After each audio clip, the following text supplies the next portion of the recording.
What the hell's he talking about?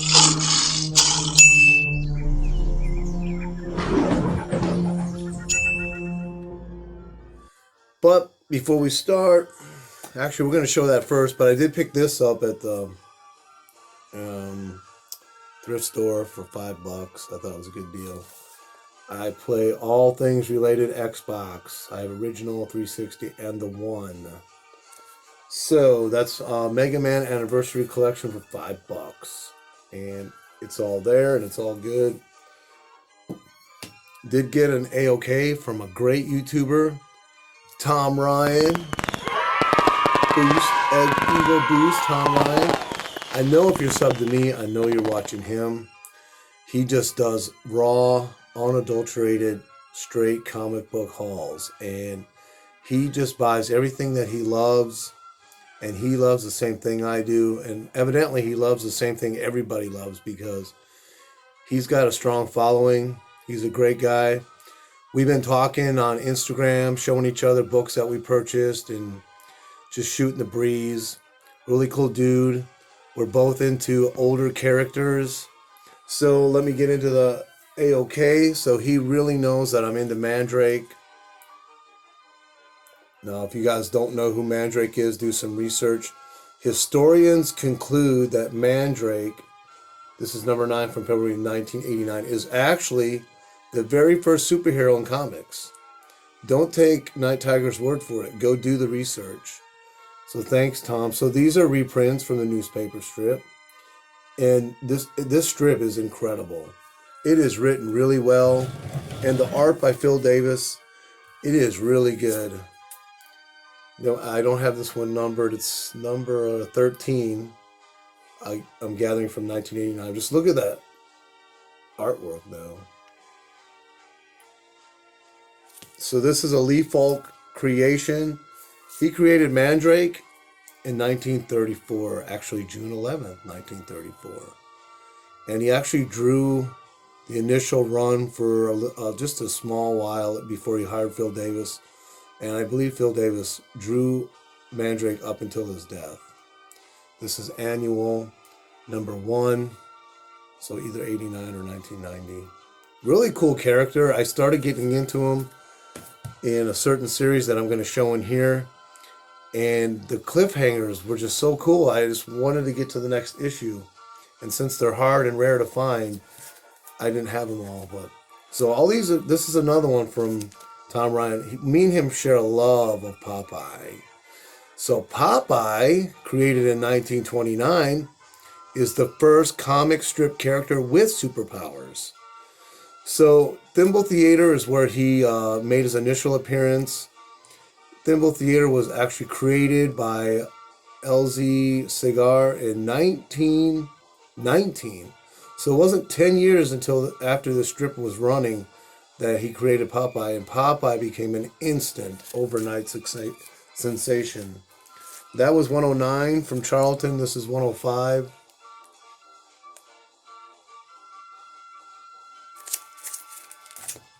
And then we got number 166. So then Gold Key took over from Charlton. This is from 1981. I don't know what year these are from, but I'm going to conclude they're from like probably 79 or something like that. And this was the one that he sent me that I fell in love with. So this is from 1959, number 49 by Dell. So initially, David McKay, publisher, published Popeye first. Then Dell picked it up after that. Then Charlton. Then Gold Key. And last year I did pick up an issue of Popeye from 1939, which I was really happy to get. So thanks, Tom. Thank you a lot, man. You're such an awesome guy. He just texted me about a couple books he just picked up, which were really cool. So you'll see him on Instagram soon, and you'll see him in his haul. I won't reveal what they are. So on to new comics. Nighttiger doesn't really buy them. And the truth is, I buy more DC when I do buy them than Marvel. For me, Marvel has a couple good titles. Thor, Immortal Hulk, Venom maybe, but the rest of it's all crap. DC seems to be just a little bit better consistently in writing and art over Marvel these days. I did read this, was pretty good. First appearance of the villain, who's her father. So that was pretty cool. I did pick up her first appearance from the Walmart 100 issue. Jenny Hex, special #1. This is from December. First solo title. She did appear in the Young Justice League. You can still run out and get this for cover. I suggest if you want to read some new comics, that's a pretty good one. Oh, my LCS owner suggested that this one to me, and he had a copy left. He said, "Here, take this. You're gonna want it because it's the first appearance of the new Wonder Woman, Future State, and the new Batman. I think cameo of both of them or something like that. I didn't put the information on that, but nice black color, really cool. He was supposed to have a Batman for me, and he didn't. So he gave me this instead, but I was able to go to the other shop, and they had tons of Batmans. Speaking of which, whoa. Batman, the next Batman. First team appearance of the Magistrate and first team appearance of Arkham Knights. I actually like this. Out of the first wave of the first week, I thought this was the best. The Batman story was average. It wasn't bad. But the other two stories that were in here, I thought were much better. The Outsiders, and then the Arkham Knights backup feature in the back. I thought the art was better than all the other issues too. I just thought this cover A was a very lost opportunity to do a really, really cool Batman cover. You know, it was just a perfect opportunity. So I guess they saved it for some of the variants. Got the Harley Quinn. Wasn't really that good. Not at all. Picked up the Superman Metropolitan. I don't know. Some of these have first appearances. I did not read this one yet. Picked up the Flash B cover. This is another one I didn't read yet. I did read this one. It was pretty good. I thought it was done well. I thought it was above average. And so I was kind of glad to get it. It had like a throwback to the Golden Age Wonder Woman, kind of a quirky story like they used to put out in the 40s, where she's trapped between the netherworld and Earth, I'm not going to spoil it, but trying to get somewhere. So this was really fun. It wasn't like a superhero action beat 'em up or anything like that. It was more quirky, more fun. I enjoyed it. I think a lot of people thought this one was the best one out of the first wave. So I did pick up some of the second wave. They have a ton of these. I think I should go back tomorrow and grab a couple more. So this is the first appearance of Red X. Finally revealed who he is. First appearance of Cyber Beast. And first appearance, of course, of Future State Teen Titans. I guess this seems to be the hot one. So if you can get it. I guess the Red X is going to be, they're speccing it's going to be a big character. First appearance of Darcy, which is an ally of Tim Drake. Robin Eternal. And then Justice League. First appearance of the Future State team. Cameo of Crow King, which I believe, I don't know. I'm just guessing. I think it's a villain. I didn't really do any research on that. The Dark Detective was the one I wanted. Batman's my guy. He's my favorite superhero. Bruce Wayne becomes the Dark Detective in here. I have not read it. I hope it's good because I picked up a second copy. Then I got the Batman Annual, and that's it for new comics, guys. I tried to get that one out of the way. I know a lot of people are showing these, so sorry for that. So just picked up some back issues. I think these next 5 comics I got for $7 for all of them. Check that out. I may show some pictures here. I got this thing and it had all kinds of creases and no color breaks, but it had all kinds of creases in it, and I pressed it out. It came out really, really nice.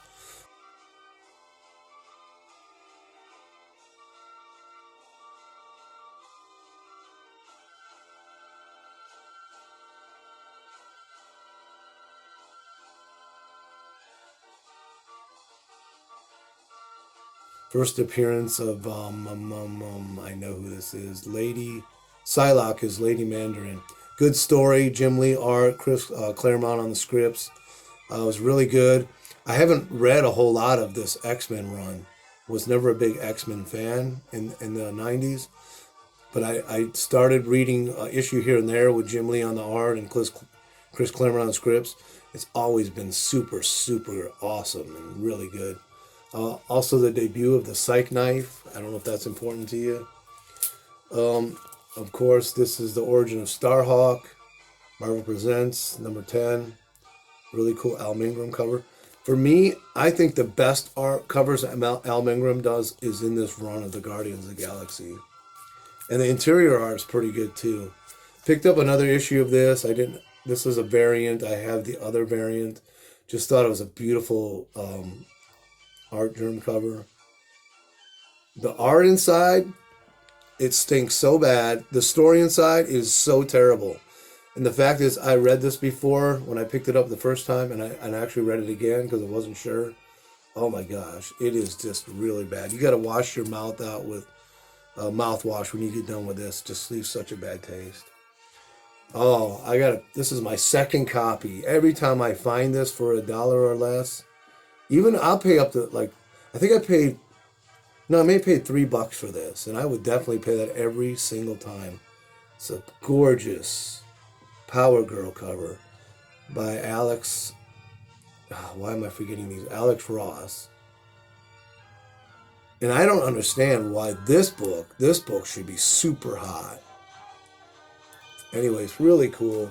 And Jeff Johns writes this. It is excellent. I haven't read a lot of Jeff Johns, but I always hear good things from different channels. And I read that, and then I read this, and man, the story was just so good. It's like he knows the characters, or maybe he feels them. I don't know, but they come alive when he writes them. Beautiful Golden Age Superman Alex Ross cover. I think I paid $3 for that too. Got this. So this book usually runs in high grade around 35, 40, $45. This one was 15. It is a really high grade, except for the fact that it's missing just a tiny bit of the cover right there. So I paid 15 shipped for that. I just couldn't see paying 35 or more for it.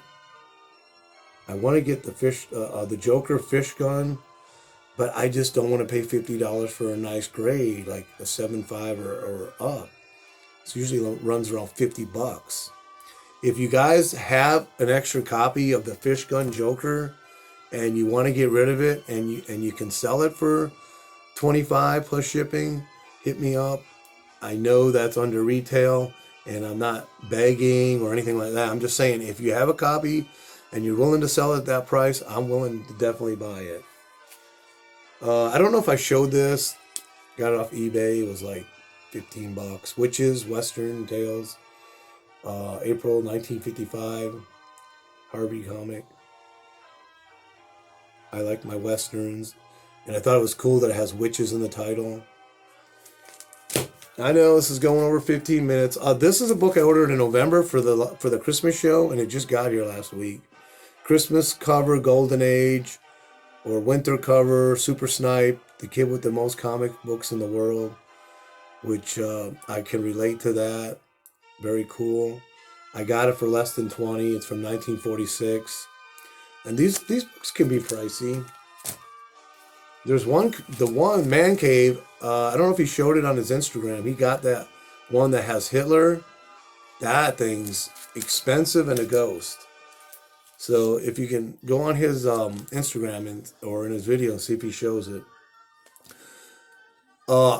I'm going to start trying to get the whole run on this, but this one was very high grade, $15 shipped, Stamps Comics, 1952. It tells stories that come from the stamp covers.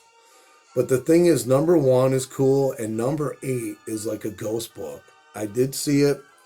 The vendor at the flea market, he has the whole run. He wants $125 plus number 8. Number 8 is doubly thick.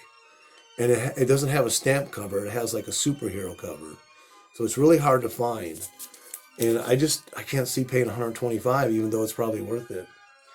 Happy to get this, my second copy or my second issue in the early run The early run's called Regular Fellers Heroes Comics, and it has superheroes on the covers.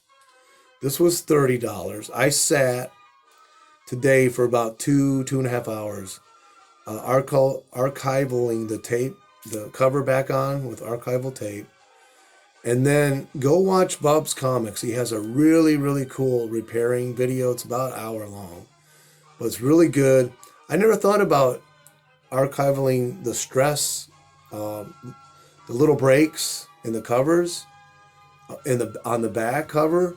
But he said that's a good idea so that eventually they don't break off or whatever. So I sat doing that, and I thought, hey, that's a great idea. He has a lot of great tips in that video. I suggest you watch it, but this is a Bill Everett cover and a Bill Everett character. So Bill Everett does the interior Hydro Man story. There are really some other cool stuff in here. I may add it into the video. One with I forget the name of it, a good girl kind of story. But isn't it weird how Bill Everett's characters are always water related? Because, you know, he did create Submariner. So there's Hydro Man on the cover. And for $30 shipped, I'll buy these books all day long. It's from 1941. So, you know, really historical, right in the beginning of the comic book, origins of the comic book type. So, and at this time, Superman was only 2 years old. Batman was a year old. So really cool early superhero stuff. And so that leads me into... One seller had these incredibly rare books for extremely cheap. I've been hunting these books for at least 5 to 6 years. And there's 16 of them. And in the 5 to 6 years, I think before this, I may have seen under $100, I may have seen 4. And then over $100, buy it nows on eBay or other websites for like 200 or more, 2 or 3. So they're extremely rare. And not only that, I don't think I've ever seen the same cover for sale twice in those 6 years. So out of the 16, I've never seen a double until now. Actually, I was able to buy one, the first time I've ever seen a double. Actually, let me grab it. And I'll add it into the run.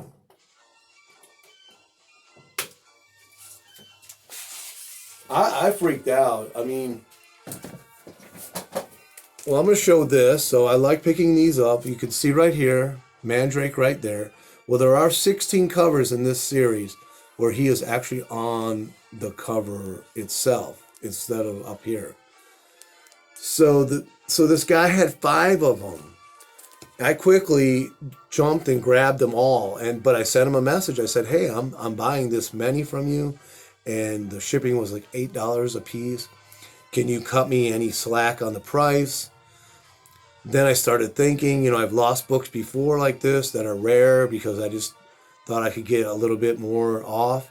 So I went to buy them, and when I looked at the list, one of the books said no longer available, and I was like freaking out. So I'm hitting that buy button. I'm just hitting and hitting. And then the computer's saying error, something's wrong, try again later. And I'm like, no, what the heck have I done?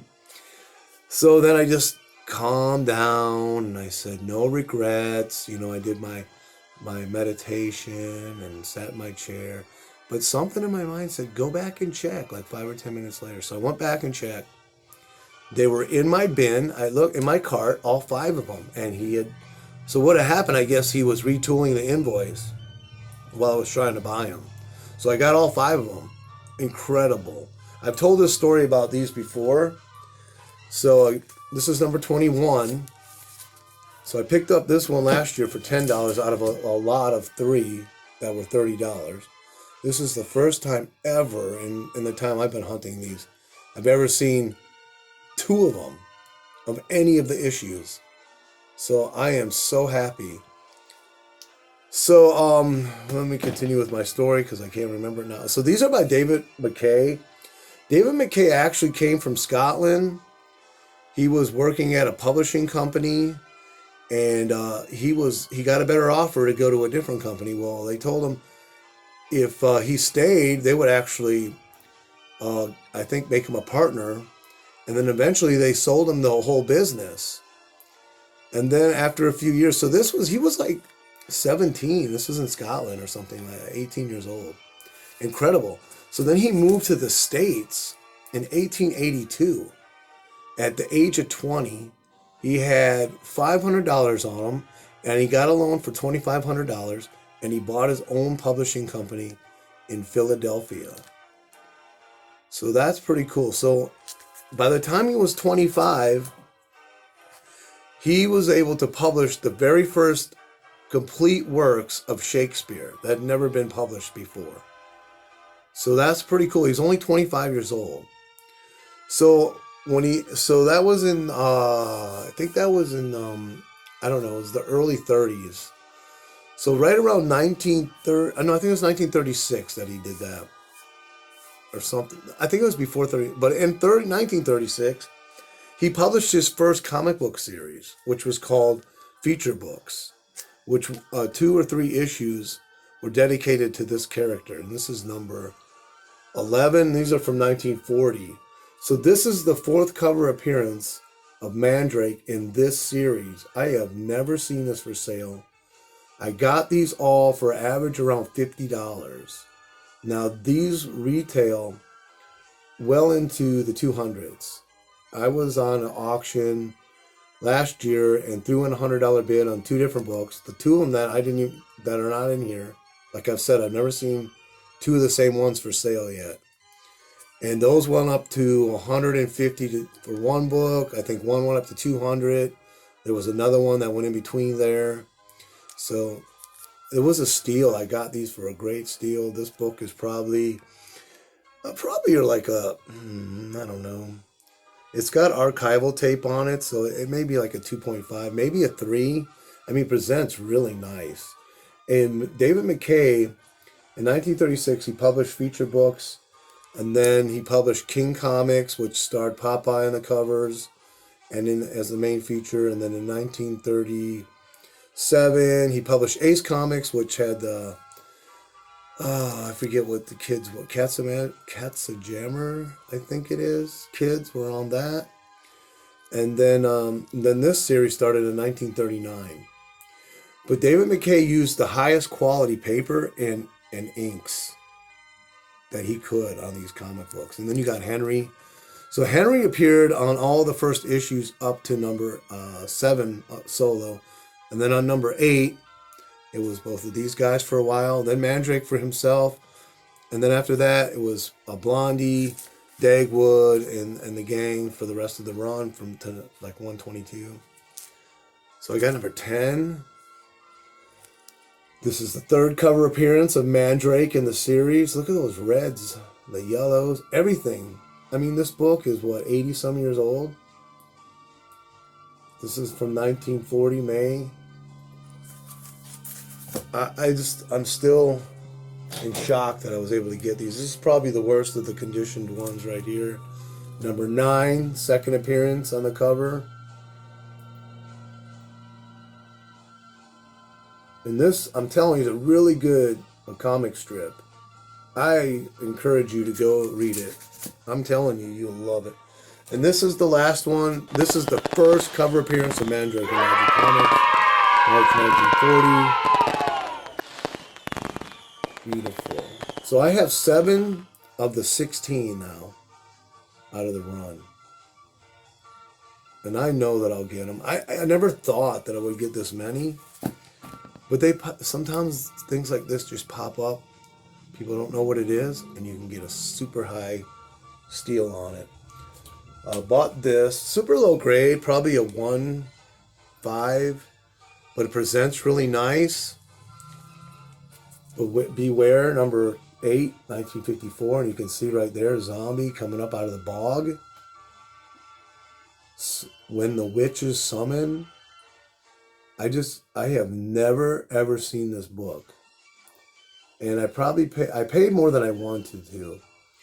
It was my comic shop. They had it for $110 and make an offer. I put 70 in there and they came back with $100. And I molded over for a couple days, I thought, you know, a book like this might never come along because as far as I know, and I've been collecting Golden Age for about 6 or 7 years, I've never seen this one for sale. So you never know. Okay, so last book. I'm glad you stuck around this long. I know this is a half hour long. I saw this book and I could not pass it up. It's a Silver Age Marvel superhero, but it's a British comic. But the cover is absolutely spellbinding. Spellbound number 47 with Iron Man. Check it out, guys. And of course, I have never ever seen this one before, and it's stunning. I'm going to take it out, and then that'll be the end of this video, just because with that glare, you can't really get the glory of it. It's really nice shape, too.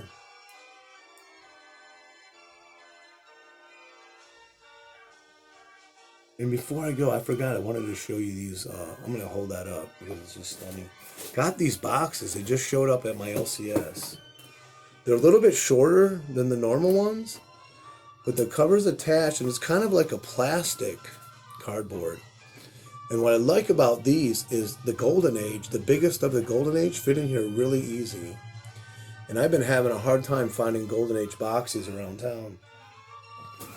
Alright, so there you go. I'm going to leave you with Spellbound. Till the next comic book haul, keep on hunting, and Nighttiger says peace out.